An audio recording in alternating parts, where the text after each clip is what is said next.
இதாங்க சோமநாதர் ஆலயம். பக்கவாட்டில் எடுக்கிறேன். இது லெஃப்ட் சைடு, அது கோவிலோடைய லெஃப்ட் சைடு. இது பின்னாடி பார்த்திங்கன்னா கடற்கரை. இப்போ மணி 7, அதனால் ஃபுல்லாக லைட் போட்டிருக்காங்க. அந்த கோபுரத்தில் பார்த்திங்கன்னா லேசர் லைட்டில் ஷோ நடக்கும். இந்த கோவில் எப்படி இடித்தாங்க, எப்படி கட்டினாங்கன்றத இருட்டின அப்புறம் அந்த ஷோ நடக்கும். சொல்லி அமைச்சிருக்கோம், வெறுப்பு இருக்கிறவங்க போயிட்டு தரிசனம் பண்ணிட்டு வாங்க அப்படின்னு சொல்லியிருக்கோம்.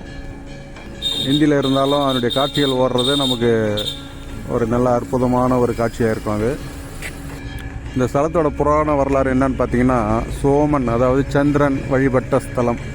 அவருக்கு ஏற்பட்ட சாபம் நீங்கள் இங்கே வந்து சிவனை நோக்கி தவம் இருந்து வழிபட்டு அவருடைய சாபம் நீங்கின ஸ்தலம். அவருக்கு ஏன் சாபம் ஏற்பட்டதுன்னா, அவருக்கு வந்து தட்சனுடைய மகள்கள் 27 மகள்கள், அதாவது 27 நட்சத்திரங்களை அவரை வந்து திருமணம் பண்ணிக்கிட்டார். அதில் ரோகிணி என்ற ஒரு மனைவி கிட்ட மட்டும் அதிக அன்பாக இருந்தார். அதனால் அவருடைய 26 மனைவிகளும் தன்னுடைய தந்தையான தர்ஷன்கிட்ட போயிட்டு கம்ப்ளைண்ட் பண்ணுறாங்க. அப்போ அவர் என்ன பண்ணுறாரு, உன்னுடைய கலைகள் அத்தனையும் அழியணும்னு சொல்லி சாபம் விட்டுறாரு. அதனால் அவருடைய பிரகாசத்தன்மை போயிடுது.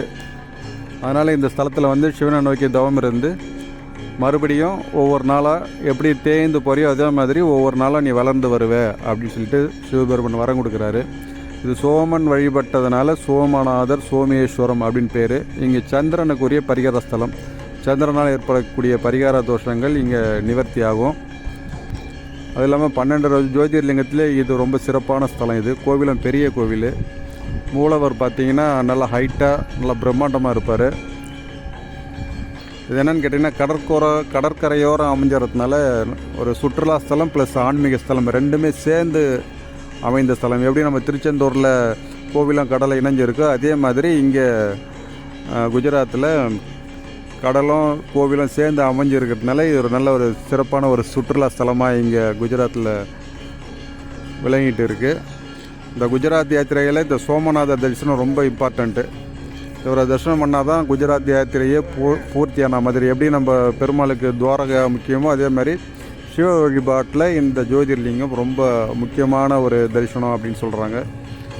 இதில் என்ன கேட்டிங்கன்னா, பல முறை இடிக்கப்பட்டு திருப்பி எங்கள் புனரமைச்சு கட்டப்பட்ட ஆலயம் இது. கடைசியாக சர்தார் வல்லபாய் பட்டேல் சுதந்திரம் வாங்கின அப்புறம் அவருடைய முயற்சியால் தான் இப்போ இந்த கோவில் புதுசாக கம்பீரமாக நிற்குது. எல்லோரும் சோமநாதரை தரிசனம் பண்ணிக்கோங்க.